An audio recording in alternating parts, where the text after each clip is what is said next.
กราบสบายดีทุกคนวันนี้เราจะมาทำเมนูเด็ด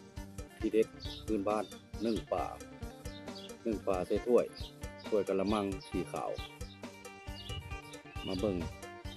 ว่าสิเป็นยังไงสิแซ่บกันบ่เนาะแบบเอาบ่ได้นึ่งใส่หม้อนึ่งแล้วก็บ่ได้นึ่งใส่นะนึ่งใส่ถ้วยเลยถ้วยกะละมังนะ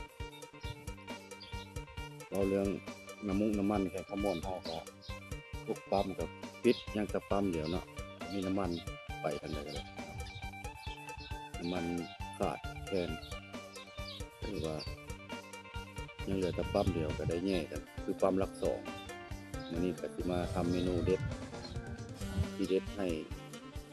ทุกคนได้เบิ่งได้เห็นได้กินนำกันตอนเช้าพี่น้องครับติดตามเบิ่งที่ว่าตอน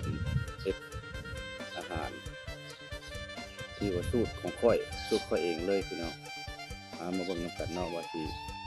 แซ่บหรือบ่แซ่บมาชิมนำกันพี่น้องเมนูที่เด็ดที่ทำการนึ่งปลาเนาะไอ้น้องแต่ว่าสินึ่งถ้วยเอาเนาะนึ่งใส่ถ้วยเอาเด้อเบิ่งนำกันว่าสิเป็นอะไรเนาะนึ่งปลานึ่งใส่ถ้วยนี่เมนูที่เด็ดเนาะนึ่งปลาก่อนอื่นเราใส่ตะไคร้หัวตะไคร้เนาะแล้วก็ตัวนี้ก็สิใส่คือกันนะ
นึ่งใส่ถ้วยมันจะหอม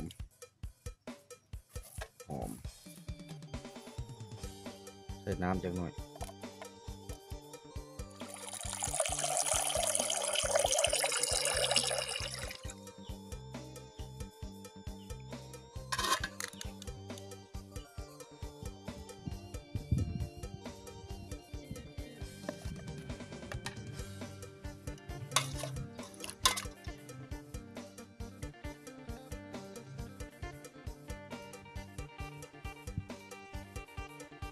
ปลาร้าขาดบ่ได้แล้วปลาร้า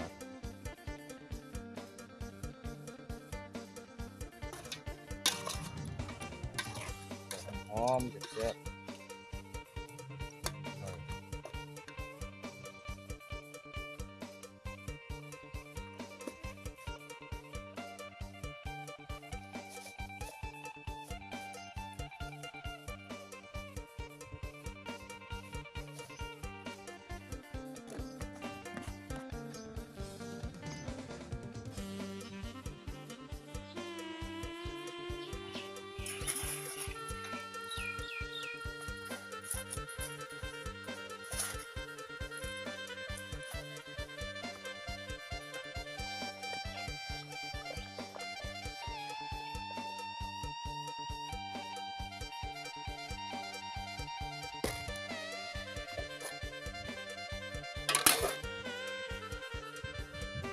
มาแล้ว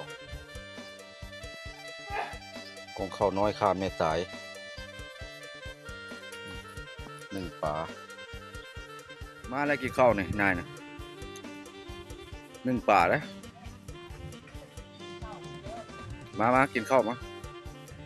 ตัวไหนมันก้างหลายปลา ม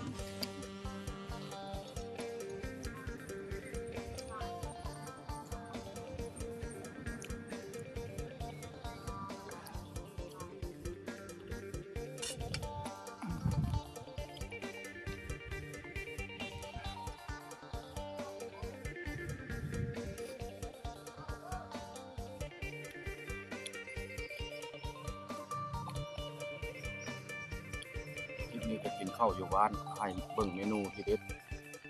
คือหนึ่งปลาใส่กระถ้วยหรือว่ากระชังเนาะช่วงนี้ก็ลดไว้สักก่อนเนาะมีแต่ว่าพฤติกรรมอยู่เพื่อนที่ซ่านนี่แหละให้เบิ่งเนาะพฤติกรรมอยู่เพื่อนที่ซ่านเนี่ยให้เบิ่งน้ำมันกับบุญขายไปทางใดกันยากเนาะไปก็เด้อพี่น้องมา